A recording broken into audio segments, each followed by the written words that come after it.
আজ বানাবো দুধ পুলি। গ্যারেন্টি এরকম করে বানালে কিন্তু একটা পুলিও ভাঙবে না। এইগুলো ছাড়া কিন্তু শীতকাল একদমই অসম্পূর্ণ। প্রথমেই গুড় দিয়ে নারকেলটা ভালো করে পাক করে নিতে হবে। এরপর গুঁড়িতে পরিমাণ মতো লবণ দিয়ে গরম ফুটন্ত জল দিয়ে ভালো করে মেখে নিতে হবে।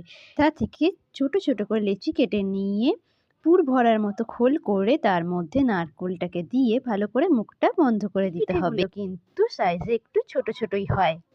অন্যদিকে দুধে তেজপাতা এবং ছোটো এলাচ দিয়ে বেশ খানিকক্ষণ ফোটাতে হবে, যাতে দুধটা বেশ অনেকটা কমে আসে। পাচ্ছ দুধ কিন্তু অনেকটা ফুটে কমে এসেছে। এবার এর মধ্যে গুড় দিয়ে দিতে হবে।